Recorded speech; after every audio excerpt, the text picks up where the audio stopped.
चलें तो अब हम अपना ओपन कर लेते हैं LMS की आईडी और सबसे पहले नोटिफिकेशन रीड कर लेते हैं। नोटिफिकेशन में जो है हमारे पास अनाउंसमेंट आई हुई है फॉर नीड बेस्ड स्कॉलरशिप की। तो यहाँ पर अनाउंसमेंट आ गई है। इसमें लिखा हुआ है कि जो स्टूडेंट्स नीडी हैं, जो एलिजिबल हैं, सिर्फ वही अप्लाई कर सकते हैं। सब स्टूडेंट्स इसमें अप्लाई नहीं कर सकते। जो डिज़र्विंग स्टूडेंट्स हैं सिर्फ वही। और जो लास्ट डेट है नीड बेस्ड स्कॉलरशिप में अप्लाई करने की वो है अप्रैल 26। उससे पहले आपको अपना एप्लीकेशन फॉर्म जो है वो सबमिट कराना है। वो भी यहाँ पर स्टूडेंट सर्विसेज में अप्लाई कर दिया गया है। अब जो प्रोसीजर है वो यहाँ पर इन्होंने बता दिया है, तो मैं आपको प्रोसीजर जो है वो खुद करके दिखा देती हूँ ताकि आप लोगों की हेल्प हो जाए। चलें तो अभी हम खोल लेते हैं अपनी होम स्क्रीन के बाद आपने खोलना है माई स्टडी कोर्सेज के बाद स्टूडेंट सर्विसेज आप लोगों ने खोल लेनी है। स्टूडेंट सर्विसेज में जाकर आपने नीड बेस्ड स्कॉलरशिप पे क्लिक कर लेना है। नीड बेस्ड स्कॉलरशिप जब आप ओपन करेंगे तो यहाँ पर सब फॉर्म आपके पास जो है वो पूरा ओपन हो जाएगा। अब आपकी अपनी मर्ज़ी है, आप सेल्फ सपोर्ट पे करें या फैमिली सपोर्ट पर। तो अब आप बता दें कि भाई आप सेल्फ सपोर्टेड हैं, कि मतलब आपकी फैमिली आपको सपोर्ट तो नहीं करती। अगर फैमिली सपोर्ट करती है तो सिंपली आपने फैमिली सपोर्ट पे क्लिक करना है, तो वो फैमिली सपोर्ट वाला ओपन हो जाएगा फॉर्म, वरना सेल्फ सपोर्ट पे आप कर सकते हैं क्लिक। पहले सेल्फ सपोर्ट वाला देख लेते हैं। उसमें आपने अपना CNIC एंटर करना है। उसके बाद जॉब टाइप का बताना है कि आप जॉब करते हैं। अगर कोई और है, बिजनेस नहीं है, जॉब नहीं है, तो आप अदर्स पे क्लिक कर सकते हैं। आपने NTN अपना जो टैक्स नंबर है वो भी यहाँ पर मेंशन करना है। और उसके अलावा name, title, address as such आप इसको पढ़ लीजिएगा। मोबाइल नंबर, ईमेल एड्रेस आपने वो देना है जो आपका एक्टिव हो, ताकि आपके पास मेल आए तो आप उसको पढ़ सकें, उसके ऊपर एक्शन ले सकें। For how long you are working आपने ये भी बताना है। ड्यूरेशन, एनुअल अपनी इनकम, आपकी सालाना इनकम बतानी है कि वो कितनी है, और वो आपने RS में बतानी है। हाउस टाइप बतानी है कि वो रेंट है या आपका खुद का है। मैरिटल स्टेटस, और यहाँ पर आपने इम्पॉर्टेंट है कि अगर आप डिपेंडेंट हैं, अपनी डिपेंडेंसी का रिलेशनशिप भी बताना है कि भाई आप आपका क्या रिलेशन है, अगर जिस पर डिपेंड करते हैं। अगर आप एज के एग्जांपल ले लें कि अगर आप वाइफ हैं, अगर आप अपने हस्बैंड पे डिपेंड करती हैं तो आपने यहाँ पर अपने हस्बैंड का नेम, अपना रिलेशन बताना है, उनकी एज बतानी है, स्टेटस बताना है, और इनकम बतानी है या फ़ी बतानी है। उसके बाद आपने एनुअल अपना सालाना जो भी आपका ख़र्चा होता है वो बताना है। यूटिलिटी मतलब आपके राशन पे ऐसा जितना भी खाने पीने पे लगता है वो, आपकी एजुकेशन, लिविंग, आपकी रिहाइश, मतलब जिस तरह अगर आप रेंट पे रहते हैं तो वो, वरना जितना भी आपको लगता है कि आप सालाना जो है वो यूज़ कर देते हैं, आपकी इनकम इतनी है, आप इतना इस्तेमाल करते हैं, वो आपने मेंशन करना है। लोन अगर लिया हुआ है तो वो कितना है, और दूसरे अगर अदर्स पे अगर आप मेंशन करना चाहें तो ठीक है, अगर नहीं करना चाहें तो कोई मसला नहीं है। अपनी इलेक्ट्रिक बिल की इन्फॉर्मेशन देनी है। यहाँ पर आपने स्कैन कॉपी लगानी है अपनी लेटेस्ट इलेक्ट्रिक बिल की, जो भी आपका इलेक्ट्रिसिटी का बिल हो, लेटेस्ट इस मंथ का हो, अप्रैल का, अगर इशूड है तो आप लगा लें, वरना कोई मसला नहीं है। सच करंट बिल लगाना है आपने। यहाँ पर मंथ और ईयर्स, ये सब आपने, अमाउंट्स, ये हर चीज़ यहाँ पर मेंशन करनी है। जब तक आप फॉर्म पूरा फिल नहीं करेंगे, आपकी एप्लीकेशन जो है सबमिटेड के ऊपर वो ब्लर सा साइन आएगा, वो बिल्कुल क्लियर नहीं होगा, तब तक आपकी एप्लीकेशन कंप्लीट सबमिट नहीं होगी, जब तक आप हर ब्लॉक को फिल नहीं करेंगे। और यहाँ पर लिखा हुआ है कि जितने भी ऊपर आपको ब्लॉक्स दिए गए हैं, फील्ड्स दिए गए हैं, वो सब मैंडेटरी हैं, वो सब आपने लाजमी फिल करने हैं। बिल पेमेंट जो है वो आपने खुद नहीं बनानी है, और जो असली कीमत है, मतलब आपका जितना भी बिल आता है एज सच 500, 1000, 1200, जितना भी, वो आपने यहाँ पे मेंशन करना है।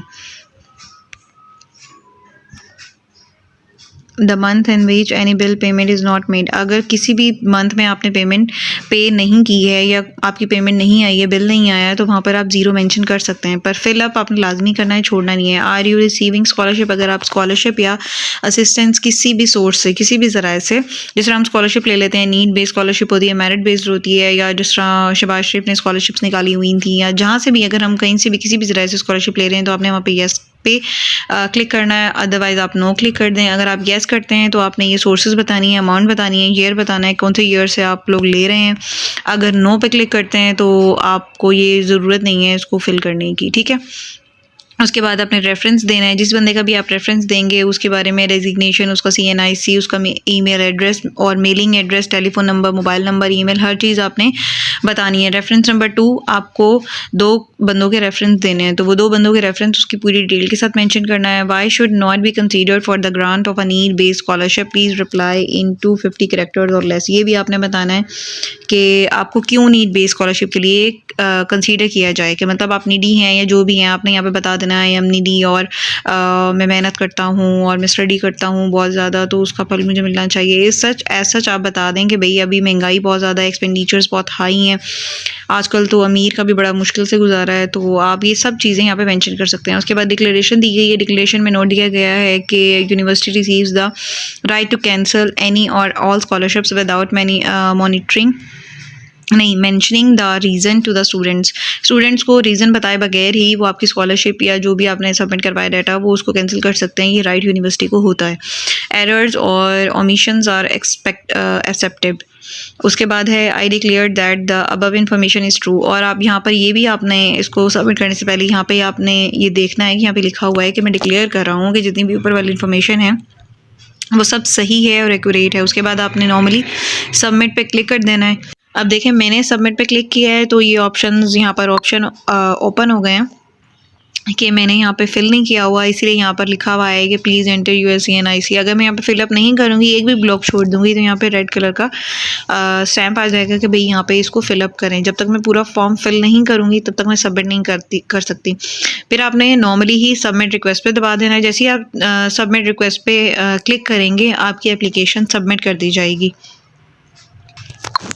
चलें हम फैमिली सपोर्ट पे देख लेते हैं। फैमिली सपोर्ट पे यही है कि जो आपको सपोर्ट करते हैं, जिस तरह आपके गार्डियन आपके फादर होते हैं तो या हस्बैंड होते हैं, तो आप उनको मेंशन करेंगे, उनका नेम मेंशन करेंगे, उनका रिलेशन कि भाई आप रिलेशन क्या है आपका उनसे, उनका CNIC, job type, address, business के बारे में जितना भी एड्रेस और वर्किंग ड्यूरेशन, एनुअल, ये सब आप पढ़ के आप इसको फिल कर दीजिएगा। डिपेंडेंस इंक्लूडिंग यू, आपने जिसके ऊपर आप डिपेंड करते हैं उसके बारे में मेंशन करना है। और अगर आप एक और बंदे को ऐड करना चाहते हैं तो ऐड न्यू रो पे क्लिक कर सकते हैं, तो आपके पास एक और कॉलम मेंशन हो जाएगा। देखें जैसे यहाँ पर हो गया। उसके बाद एनुअल, जैसे आपने पिछला सेल्फ वाले ऑप्शन पे दबा के वो वाला फॉर्म फिल किया था, एज सच ये भी ऐसा ही है, बस इसके अंदर ज़रा कुछ एक्स्ट्रा ऑप्शंस मेंशन किए गए हैं। उसके बाद पूरा फॉर्म फिल करने के बाद आपने यहाँ पे नॉर्मली सबमिट करना है। अच्छा मैं आपको एक बात बताती चलूँ कि